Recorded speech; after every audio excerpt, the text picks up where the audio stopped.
writer for GameGirls.com. What's that? Did you grab something you shouldn't have? No. So, In the so I'm sitting there, and I don't remember what it was, but I did something where I was like really, let's just say, it required me to flick my tongue very quickly. You know, I was going like no like that, and like 3 of the ladies just turn and kind of look at me and go, and I was like, right. Good times.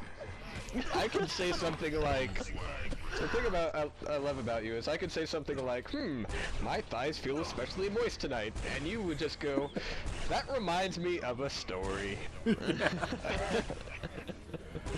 Oh man. I don't know if that amazes me or makes me worry in a very, very deep place. Some of your tongue tricks on one of my popsicles. Alright, let's... they want to play this? You're going to be like the best grandpa ever. Of course, that's a couple years down the road, obviously. Water drink. Shaft. He's down there in the drink. God, dude, that'd be great. I wish I talked like that. Has our match started?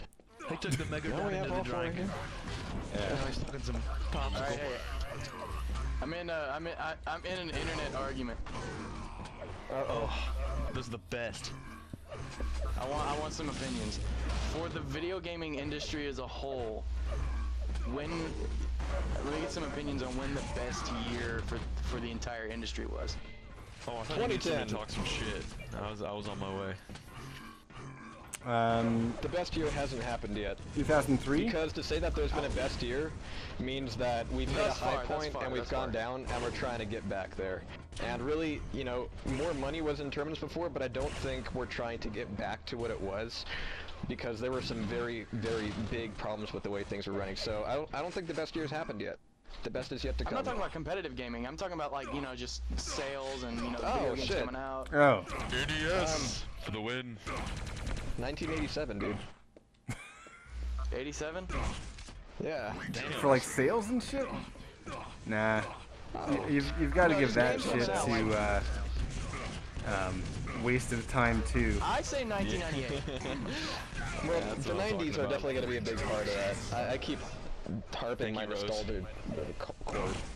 Resident Evil 2. Roadhouse. House of the Dead 3. Roadhouse. Roadhouse. I don't know, I gotta say 96, you know, Quake World coming out. Low latency gaming for modem players. Yeah, I mean, that's true. It doesn't get much better than that. You know what's sad though? Like I hated it because I at that point was so used to Netquake, and you know, at college Netquake, I had. dude. Oh, that is so interesting. That is so interesting to know. What? Fuck you. Keep, go on. No. Whoa. Sounds like we're gonna get into some OSP versus CPMA netcode argument here. I'm not getting into any kind of arguments at all. You asked Jahar a question that's never gonna fucking end. His answer's gonna go on for like 10 years. No, you guys are painting me in a hole that I'm not comfortable being in. Now, all the arguments about Quake World versus Netquake, I only have one observation about that. The Quake World players don't acknowledge that Netquake is primarily a single-player and modding community. I mean, they just look at how many people are playing online. we have a match. It's going live. It's going live. All right. Fuck it, let's play. Exactly. Quake.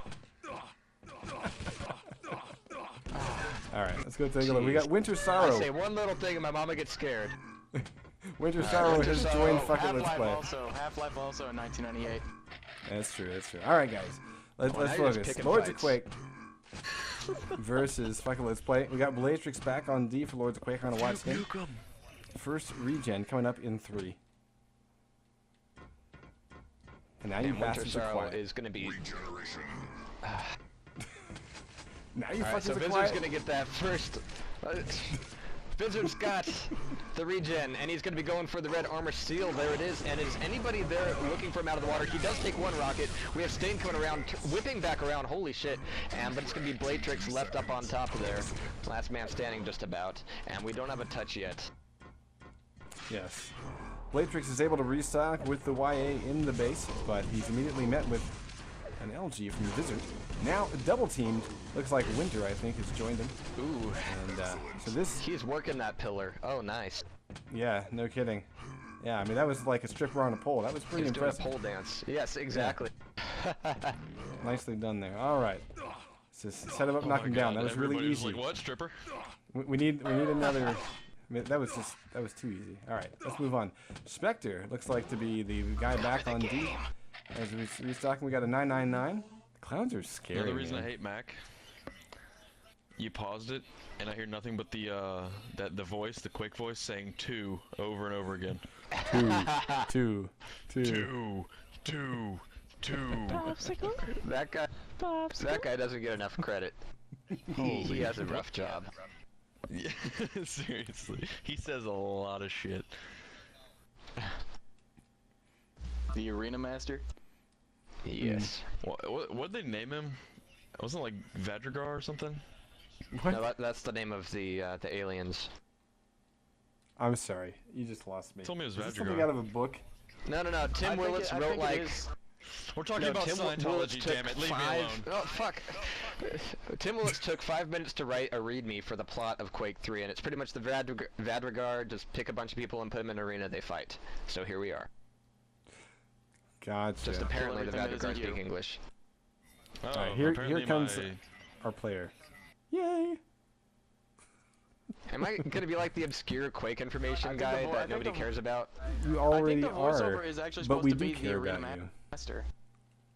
Oh, I love you too, Greased. Can you unpause it? Because my escape menu doesn't work. And this guy won't shut the fuck up. I'm about to go crazy. Here we go. We haven't reconnected. Hopefully he'll stay connected. Winter Sorrow, you've been a Okay. bad boy. And fortunately, that wasn't exactly at a crucial point because we haven't seen anyone flicking around those flags yet. Indeed, But we've for got good reason. There's been some really good defensive play so far. yeah, and So I gotta go we don't have quiet power now. ups for another 40 seconds or Again. so. So, you know, pretty much it's a nice reset time. So if you ever have to lose your connection, that's the time to do it, folks. Rapture picks up the flag and tries to make an exit. Winter Sorrow, hoping his connection holds him through. The rocket jump across center, and it will indeed. That is cap number 1. Wow. With 26 health too, but Raptor's gonna be turning it right back around. He takes that Winter Sorrow, mid-air LG, nice. But now across the bridge, he's gonna be facing Spectre. He's gonna get some support from that, and actually, oh my god, this is for actually- the amount of people that he had there with him, I'm surprised he survived that shit. Yeah. Wow. All right, so now we've got... That came down to some really good LG aim. You know what? We had 2 caps before that regen spawn. That's pretty fucking awesome. I'm liking that. Yeah, these next 40 seconds are gonna be pretty quiet until the next regen comes up. Now they might be. We did see 2 flag grabs on either side, so very nice. I like the pace of this game so far. This is why one of the reasons why I love Ironworks so damn much, is because you know, you can get that Quick back-to-back turnaround. flag touch, and it's not as one-sided. The flag touches don't tend to be as one-sided as, say, something like Courtyard Conundrum. So that's another reason why I love it. Clown's trying to make an exit, and lucky that one of his aggressors didn't turn around and focus on him. And we're going to go back over to him as he's going to potentially get this cap. 79 health, and he will indeed get cap number 2. So 2-1. We've got Fucketless Play facing off against Lords of Quake, and so far, slight lead for the Fuckets. Ooh. Bladetrix should not have survived that, but let's see if Rapture can survive this grab. He RJ's up, he's got 2 guys on back of him, and 1 in front, so he's going to get pinched around pretty quickly. And that's going to go down, but we have seen a second cap from Phil. Right. And, you know, although I do like the fact that so far Lords of Quake were able to grab that flag and at least get it to center. They just need to do a little bit of work on holding it down. We did see in that first cap that they piled on 2 or 3 guys in the center. So, you know, there is the potential there. They just need to rinse and repeat a little bit. We've got Vizard going on O, and he has just used the med kit. He's facing off against 2 now.